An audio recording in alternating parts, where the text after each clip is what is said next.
Okay, here's exponents day 3. We're going to incorporate negative exponents and tie everything together. So if we look over here, we haven't really dealt with negative exponents. Some of you were putting the rules together, and for example, saying 4 minus 5 is 1, so it's x to the negative 1. What I had showed you earlier was if you write 4x is on top, and then 5 on the bottom, and then we cancel, we're left with 1 on the bottom. Now that could take a long time if you had a lot of exponents, and then that's why you say, well, wait a minute, I'll just do 4 minus 5 is negative 1. But it's not in simplest form. So as the notes say, we always rewrite anything with negative exponents with positive as the final answer. So then you can see whenever you have a negative, you put it 1 over and make the exponent positive. So again, in sample H, you could just write an x and write a whole bunch of x's on the bottom. I find that people do this, tend to get them right. It takes them a little bit longer, but they always seem to get them right. Or you can say, nope, I'm going to do 1 minus 6 is negative 5, and look, I get the same answer.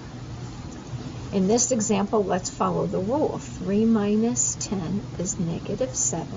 When you hear a negative, you mean that we want to make it positive, and to make it positive, you put it on the denominator. So that's number 1. Number 2, I kind of explained this a little bit, the negative exponent rule. It's here. You subtract them. So we're going to do these 4 problems plus a couple in the mixed practice because we're applying more in our practice. So if I look here, the bases are the same. So we add the exponents, and then you have to say, oh, I can't leave it like that. The answer is 1 over w squared. Now this next one, I think you're going to need paper to do a lot of this mixed practice because it involves some negatives, positives, parentheses. So let's think about this. Always think of order of operations. They always tell you to do grouping symbols first. So I would look in here, and I'm going to make my parentheses. This is 3 to the first. It's positive. It will stay on the top. This is r to the first. It stays right next to the 3. Then we have s to the negative 3. That's a negative exponent. I would move it to the bottom and make it positive. And then we have negative 4. So simplify what's inside. Again, you'll notice a lot with the mixed practice. You'll have a lot of it. Simplify what's inside. And then here's the trick here. See how this is a negative? You could follow the rule of like distributing, but I'd like to show you another way because I like to get rid of all my negative exponents before my final answer. When there's a negative here, what that means is the denominator becomes the numerator, and the numerator becomes the denominator, and then we make this positive. So I've gotten rid of all the negative exponents everywhere, and now this would be s to the 12th over 3 to the 4th, r to the 4th. There's our final answer. In problem number 3, you can see, oh my gosh, I got negative exponents. I can use the rule of like subtracting, or how I like to do these problems is I take each little piece. C to the negative 2, he wants to become positive, he goes on the bottom. D to the negative 1 wants to become positive, he goes on the bottom. C to the 7th is already positive, so he stays where he's at. D to the negative 2, he's going to go up to the numerator because he's negative and he wants to become positive. So that's kind of like saying 1 over D. That's what that is. But all you have to remember is if it's down at the bottom and it's negative, they become positive from the top. So to me, once I have all that done, the bottom I'm going to have C to the 9th. And then on the top, see there's 2 minus 1. There's the answer. You might have to go back and listen to that again. But again, I'm going to do a couple over here as well. So on number 4, Okay, I would say, see, separate them like this. We got all these problems. And I would say negative 9 divided by 54 is negative 1 over 6. We like to leave our answers with a numerator and with a denominator. Now let's look at the r's. I have 2 on the top and 5 on the bottom. So that's like saying 2 minus 5 gives you negative 3. That means the r's want to stay positive and they'll stay on the bottom. 6 s's. 6 minus 4, I'm sorry, I said that wrong. 6 minus 2 gives you 4. So that's why we have s to the 4th on top. And then we have 4 minus 8. 4 minus 8 is negative 4. That means that the t's want to go on the bottom, and there would be 4 of them. So there's the final answer.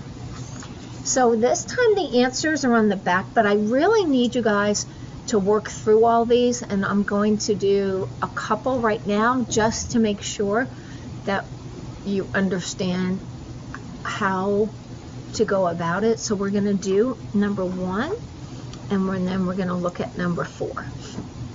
So my idea again is look inside parentheses. Okay, so I look inside, I have an x, I leave it.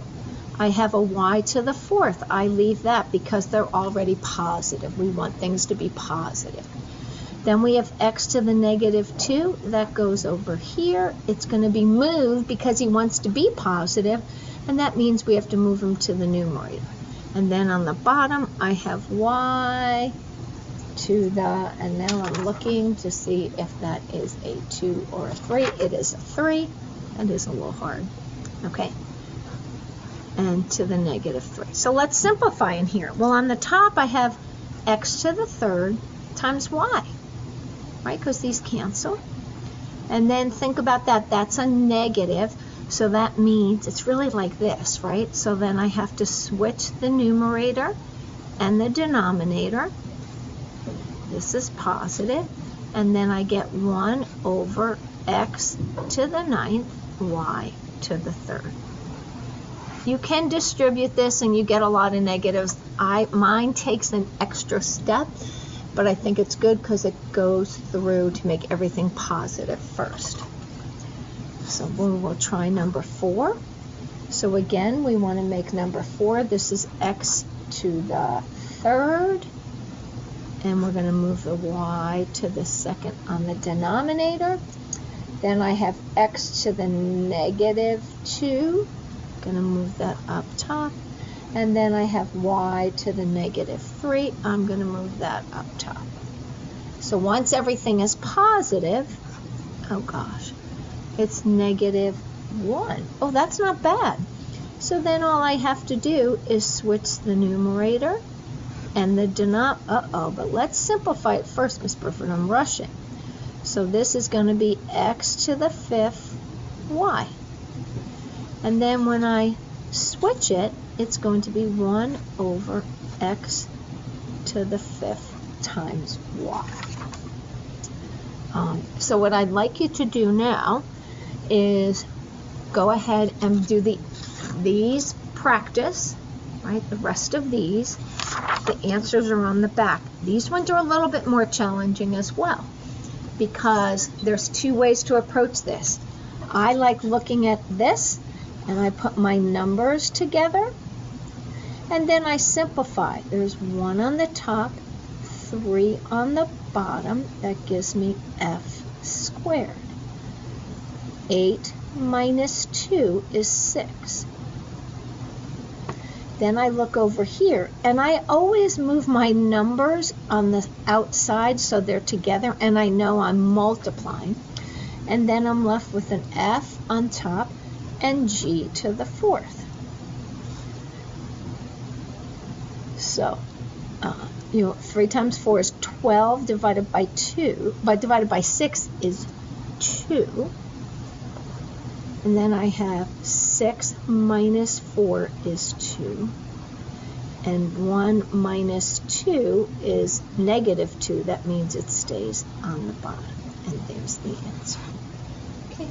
So you guys have the answer keys here. You have this one to do and finish up these. Then please go to Schoology.